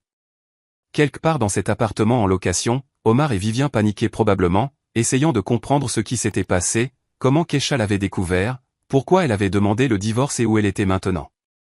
Laissez-les deviner. Une semaine passa. Kesha travaillait, rencontrait des clients et se promenait en ville. Elle vivait la vie normale qu'elle n'avait pas vécue depuis 9 ans. Personne ne contrôlait où elle était, avec qui elle était ou quand elle rentrait à la maison. Personne n'était impoli, ne la pressait ou ne la manipulait. La liberté s'est avérée être silencieuse, pas bruyante, pas éblouissante, juste une certitude tranquille et calme qu'elle s'appartenait. Omar continuait d'essayer de la joindre depuis différents numéros. Kesha bloquait chaque nouveau numéro. Puis il commença à lui envoyer des emails et des messages sur les réseaux sociaux. Elle ne les lisait pas. Elle les supprimait immédiatement. 3 jours avant la date du tribunal, un message d'Anna Serena arriva. Votre conjoint a déposé une contre-requête en réconciliation. Le tribunal l'a rejetée. L'audience se déroulera comme prévu. Kesha se sentit soulagée. Tout serait bientôt terminé. Le 23 juillet était une journée chaude. Kesha se réveilla tôt, vêtue d'un pantalon noir élégant et d'une chemise blanche, attacha ses cheveux en une queue de cheval et se maquilla légèrement. Elle avait l'air calme et confiante. Le tribunal commençait à 11 heures. Elle arriva 20 minutes en avance et rencontra Anna Serena dans le hall. Prête? Oui. Il est déjà là avec sa mère. Ils sont assis dans le couloir à attendre. Je vois. Ne leur parlez pas avant l'audience. S'ils essaient de vous approcher, passez sans vous arrêter. Elles montèrent au 3e étage et parcoururent le couloir. Omar était assis sur un banc, voûté. À côté de lui, Vivien était tendu et en colère. Ils virent Kesha et se levèrent d'un bond. Omar fit un pas vers elle. Kesha, nous devons parler. Kesha passa devant lui, sans le regarder. Anna Serena lui barra le chemin, n'approchez pas ma cliente. Je suis son mari. Vous êtes le défendeur dans une affaire de divorce. Toutes les questions seront abordées dans la salle d'audience. Elles entrèrent dans la salle d'audience. Kesha s'assit à côté de l'avocate, les mains croisées sur ses genoux, respirant régulièrement et calmement. 1 minute plus tard, Omar et sa mère entrèrent et s'assirent de l'autre côté. Omar regarda Kesha d'un air suppliant. Vivien la regarda avec haine. La juge, une femme âgée aux cheveux gris et au visage sévère, entra. Tout le monde se leva, puis s'assit. L'audience commença. La juge lut la requête et demanda à Kesha si elle confirmait son intention de dissoudre le mariage. Oui, je confirme. Les motifs, différents irréconciliables. Le mariage a fondamentalement cessé d'exister. La juge se tourna vers Omar. Le défendeur est-il d'accord pour la dissolution du mariage? Omar se tut. Vivien le poussa du coude. Non, je ne suis pas d'accord, s'étrangla-t-il. Je veux sauver ma famille. Je demande un délai de réconciliation. La juge regarda les documents. La demande de réconciliation a déjà été rejetée. Il n'y a pas de motif pour un nouvel examen, défendeur. Avez-vous des revendications concernant le partage des biens? Oui, interrompit Vivien. Ma belle-fille a un héritage, 3 appartements. Ils doivent être partagés. La juge fronça les sourcils. Qui êtes-vous? Je suis la mère du défendeur. Vous n'êtes pas partie à cette affaire. Veuillez garder le silence ou quitter la salle d'audience. Vivien pinça les lèvres mais se tut. La juge se retourna vers Omar. Je répète la question. Avez-vous des revendications concernant le partage des biens? Omar regarda Kesha puis la juge. Oui. Ma femme a reçu un héritage pendant le mariage. Je crois que j'ai droit à la moitié. Anna Serena se leva. Votre honneur, conformément à l'article 36 du Code de la famille, les biens reçus par un conjoint par héritage sont sa propriété distincte et ne sont pas soumis au partage. Je présente des documents confirmant que les biens immobiliers ont été reçus par ma cliente par testament. Elle tendit le dossier à la juge. La juge examina les documents et hocha la tête. Les revendications du défendeur sont infondées. L'héritage n'est pas un bien matrimonial. Omar pâlit. Mais ce n'est pas juste.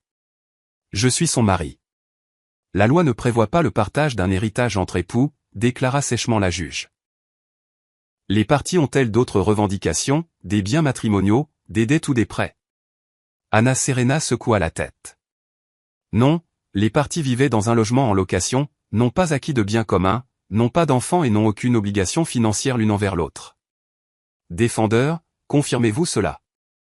Omar était assis, la tête baissée. Il hocha la tête. La juge prit une note dans les documents. Compte tenu de l'absence de litige sur les biens, d'enfants et de la reconnaissance mutuelle de l'impossibilité de sauver le mariage, le tribunal prononce un jugement de dissolution de mariage. Le jugement deviendra définitif un mois à compter de la date d'émission. Audience levée. Elle frappa le marteau. C'était fini. Kesha se leva, remercia Anna Serena, se retourna et se dirigea vers la sortie. Omar se leva d'un bond et tenta de lui barrer le chemin. Kesha, attends. Nous devons parler. Elle s'arrêta et le regarda pour la première fois en 3 semaines. Elle le regarda dans les yeux. Nous n'avons rien à nous dire. Comment peux-tu dire ça? Nous avons été ensemble pendant 9 ans. Nous l'étions. Maintenant, nous ne le sommes plus. Je ne comprends pas ce qui s'est passé. Pourquoi es-tu comme ça? Pourquoi? Vivien se précipita et attrapa le bras de Kesha. Tu as ruiné la vie de mon fils. Tu as détruit une famille pour quelques appartements. Kesha retira vivement son bras. Ne me touche pas, pour qui te prends-tu? Tu te crois quelqu'un maintenant que tu as de l'argent? Vivien, écarte-toi. La belle-mère ne recula pas. Elle s'approcha, levant la main, essayant de la gifler. Kesha attrapa son poignet, arrêtant le coup à 1 pouce de son visage, et serra fort. Ça fait mal. Si tu me touches, je dépose une plainte à la police. J'ai des témoins et j'ai des enregistrements de vos conversations où vous planifiez de m'escroquer. Et c'est juste. Vivien retira sa main et recula, les yeux pleins de haine. Quels enregistrements? De quoi parles-tu? Kesha sortit son téléphone, ouvrit le dossier avec les fichiers audio et trouva le tout premier. Elle appuya sur Play. La voix de Vivien sortit du haut-parleur. Sa vieille est morte il y a 4 mois. J'ai vérifié les registres par l'intermédiaire de Lisa au bureau de l'état civil. Elle possédait 3 appartements, 3, plus ce terrain avec le chalet. Keisha arrêta la lecture et regarda le visage blanc de sa belle-mère et l'expression déconcertée de son mari. J'ai tout entendu ce jour-là, quand vous pensiez que je n'étais pas à la maison il y a un mois. Vous avez discuté de la façon dont vous alliez me tromper, me forcer à vendre les appartements, investir l'argent dans vos entreprises, puis divorcer de moi une fois l'argent dépensé. Omar ouvrit la bouche, la referma et ne trouva rien à dire. Vivien tenta de sauver la situation. Ce n'est pas ce que tu penses. Nous discutions juste d'options. Des options pour me tromper, des options pour m'exploiter. J'ai entendu chaque mot et je l'ai enregistré. J'ai 23 fichiers audio de vos conversations. Ils ont tous été donnés à mon avocate. Ils peuvent tous être utilisés au tribunal si vous essayez quoi que ce soit d'autre. La belle-mère se tut, réalisant qu'elle avait perdu. Omar s'avança, tendant les mains. Keisha, je suis désolé. J'ai été un idiot. Maman m'a convaincu. Je ne réfléchissais pas. S'il te plaît, pardonne-moi.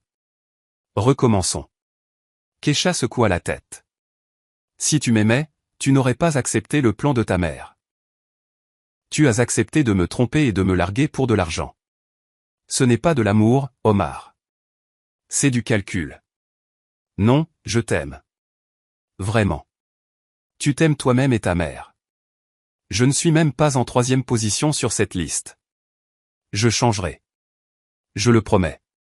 Ne te donne pas cette peine. Ça ne m'intéresse pas, Keisha le contourna et se dirigea vers la sortie. Omar se précipita derrière elle. Attends, où vas-tu maintenant? Où habites-tu? Retrouvons-nous et parlons comme des adultes. Elle s'arrêta à la porte et se retourna. J'ai déjà demandé le divorce. Le tribunal a rendu son jugement. Dans un mois, nous serons officiellement divorcés. Il n'y a plus rien à discuter. Mais tu as 2 semaines pour quitter l'appartement en location. Le bail est à mon nom. Si vous ne partez pas, je résilierai le bail et le propriétaire vous expulsera tous les deux. Omar se figea. Tu es sérieuse? Tu me mets à la porte? Je vous mets tous les deux à la porte. C'est mon appartement. Je l'ai loué. Je le paie. Je ne paierai plus. Mais ma mère et moi, nous n'avons nulle part où aller. Ce sont vos problèmes. Vivien travaille. Tu travailles. Louez quelque chose pour vous. Ensemble ou séparément. Je m'en fiche. Vivien s'avança, le visage déformé par la rage. Tu le regretteras. Omar trouvera un moyen de te poursuivre en justice pour ces appartements. Nous engagerons un avocat. Engagez-en un. La loi est de mon côté et j'ai une excellente avocate qui l'a prouvé au tribunal aujourd'hui. Bonne chance à vous deux. Keisha sortit du palais de justice. Anna Serena la rattrapa dans la rue. Excellent travail. Vous avez été brillante. Merci. Et maintenant? Dans un mois, vous recevrez le certificat de dissolution de mariage. Tout sera officiellement terminé. D'ici là, vivez paisiblement. Si votre ex-mari ou sa mère vous dérange, appelez-moi. Nous déposerons une plainte pour harcèlement. Elles se dirent au revoir. Keisha héla un taxi, se dirigea vers chez elle et regarda par la fenêtre la ville qui défilait, ressentant un étrange sentiment de calme. Pas de joie ni de triomphe, juste la paix. 2 semaines passèrent. Omar quitta l'appartement en location. Keisha s'y rendit le dernier jour et récupéra le reste de ses affaires. L'appartement était vide, étranger, comme si elle n'y avait jamais vécu. Elle expliqua à la propriétaire qu'elle divorçait et ne louerait plus. La propriétaire fut compréhensive et lui rendit la caution. Keisha se tenait dans le salon vide, regardant les murs nus. 9 ans, elle avait vécu ici. 9 ans, elle avait considéré cet endroit comme sa maison. Mais ce n'était qu'un appartement en location, un refuge temporaire. Sa vraie maison l'attendait dans un autre quartier, dans l'appartement que sa grand-mère lui avait laissé. Elle ferma la porte, remit les clés à la propriétaire et partit, pour ne plus jamais revenir. 1 mois plus tard, le certificat de dissolution de mariage arriva. Un document officiel confirmant que Keisha Von et Omar Ignacio Osorn n'étaient plus époux. Keisha mit le certificat dans le dossier avec les autres documents, le verrouilla dans le coffre-fort et ferma ce chapitre. La vie continua. Elle trouva un emploi dans un grand studio de design graphique, le même qui lui avait offert le poste de directrice de création 3 ans auparavant. Le poste était pris, mais ils l'embauchèrent comme designer principal. Bon salaire, projets intéressants et une équipe agréable. Elle loua 2 des appartements hérités, trouva des locataires respectables et officialisa tout. Les revenus locatifs couvraient toutes ses dépenses, avec un peu de reste. Elle décida de garder le terrain du chalet pour elle. Cet été-là, elle s'y rendit et commença à le ranger. Une petite maison, une cour envahie par la végétation, un vieux belvédère. Grand-mère avait planté elle-même les pommiers, les cerisiers et les groseilliers. Keisha engagea un jardinier et lui demanda de nettoyer le terrain. À la fin de l'été, le terrain du chalet était transformé, devenant un endroit où elle pouvait aller le week-end pour échapper à l'agitation de la ville.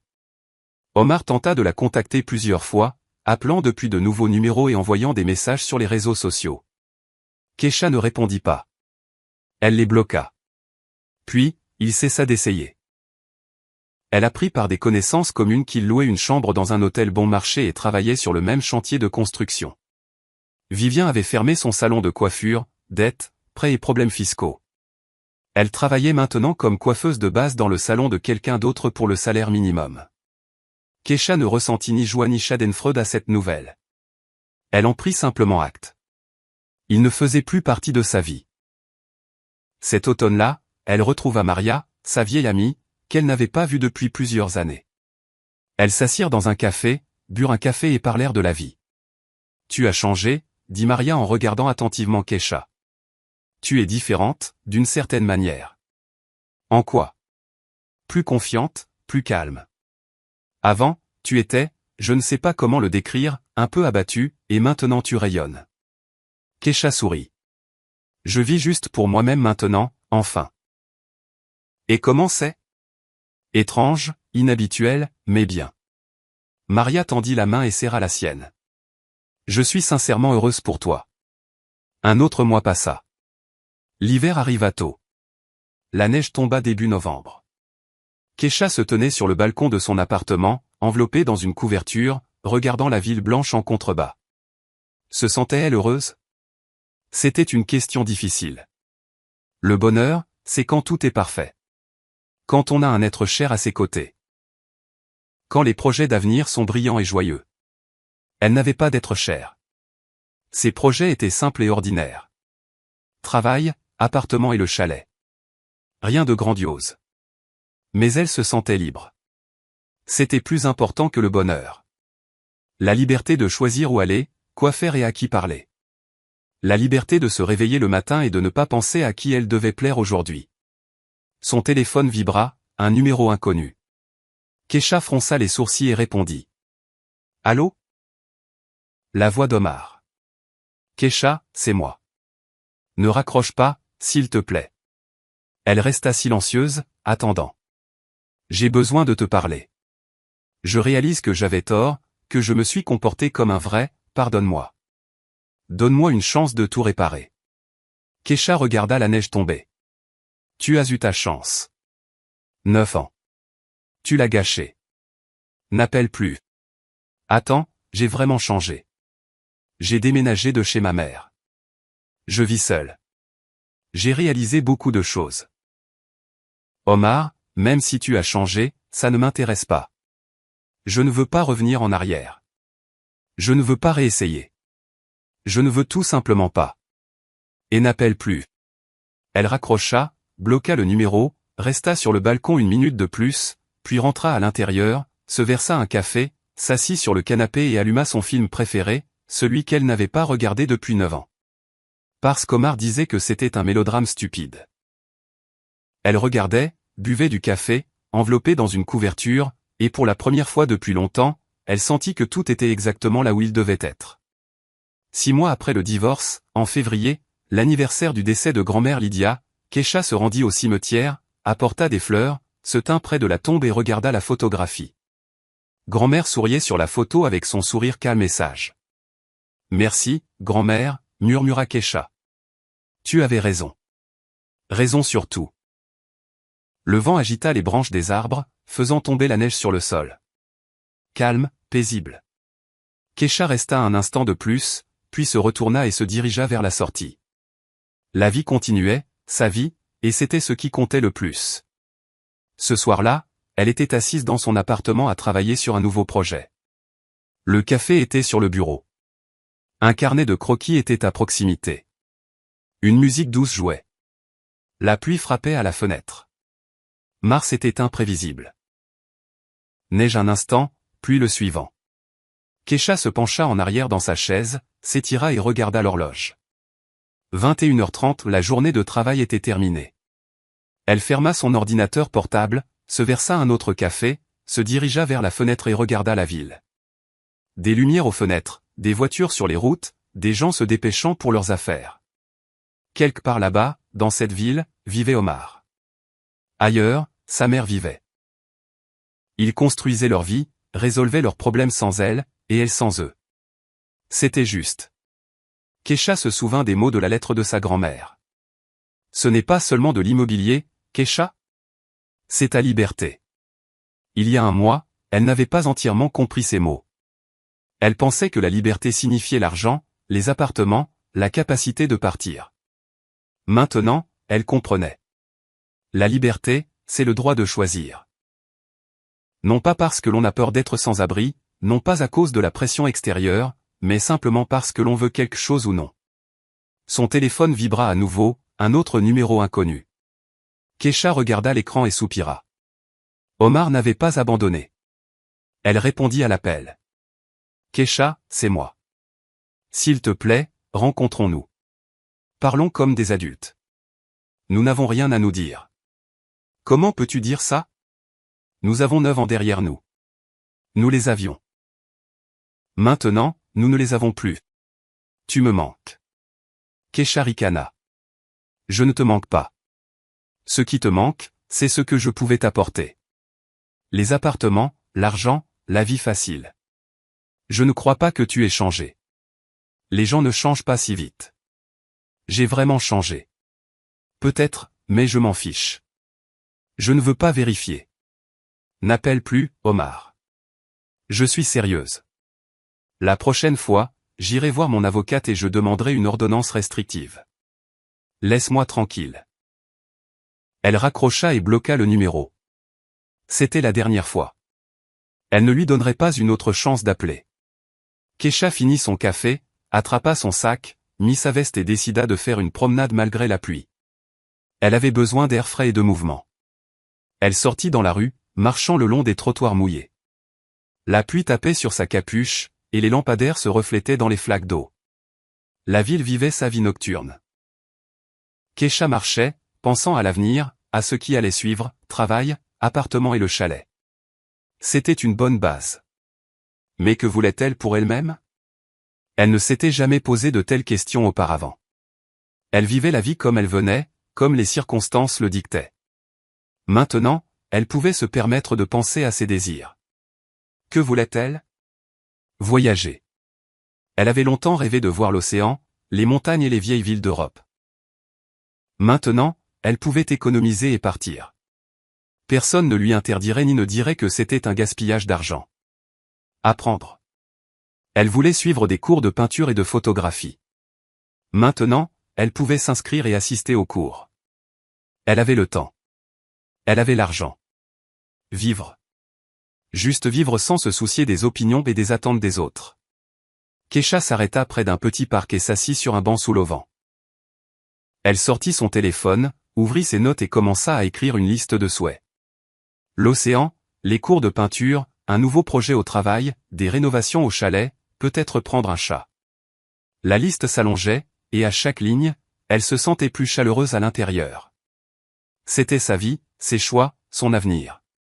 Elle se leva et se dirigea vers chez elle. La pluie avait cessé. La lune émergea de derrière les nuages. La ville brillait sous la lumière argentée. Magnifique. À la maison, Keisha prit une douche et se coucha, s'endormant avec la pensée que demain serait un nouveau jour, une journée de travail normale, et que c'était suffisant. Le matin commença avec du soleil, une rareté pour Mars. Keisha se leva, prépara du café, s'assit à table avec son ordinateur portable, vérifia ses emails, répondit aux clients et commença un nouveau projet. À l'heure du déjeuner, Maria appela et l'invita au cinéma le week-end. Kesha accepta. Elle n'était pas allée au cinéma juste pour le plaisir depuis longtemps. Le soir, elle prépara le dîner et regarda une série télévisée. Elle se coucha tôt, une journée normale, sa journée. 2 autres mois passèrent. Mais, temps chaud. Les arbres verdirent. Kesha se rendit au chalet, y passa le week-end, travailla dans la cour et planta des fleurs qu'elle avait achetées au marché. Les voisins la saluèrent et lui demandèrent comment elle allait. L'un des voisins, un homme d'une 40aine d'années, lui proposa de l'aider à réparer la clôture. Kesha accepta. Ils travaillèrent ensemble pendant plusieurs heures, puis burent du thé sur le porche et parlèrent de la vie. Il s'appelait Igor. C'était un programmeur qui venait au chalet pour échapper à la ville. Divorcé, sans enfant. Kesha ne lui raconta pas toute son histoire en détail, dit simplement qu'elle était aussi récemment divorcée et vivait seule. Igor hocha la tête avec compréhension. Parfois, il vaut mieux être seul qu'avec la mauvaise personne. Exactement. Ils échangèrent leurs numéros et convinrent de s'appeler s'ils avaient besoin d'aide dans la cour. Kesha retourna en ville le dimanche soir, fatiguée mais contente. Le terrain du chalet reprenait vie. La cour était verte. Bientôt, les pommiers fleuriraient. Grand-mère aimait les pommiers. Elle disait que leur floraison était la plus belle période de l'année. Kesha mit un rappel sur son téléphone. Aller au chalet fin mai quand les arbres fleuriront. Le voir, le photographier, pour grand-mère, pour moi. La vie continua tranquillement, calmement, sans drame ni bouleversement. Et Kesha aimait ça. 6 mois après le divorce, elle croisa Omar par hasard au centre commercial, près de l'escalator.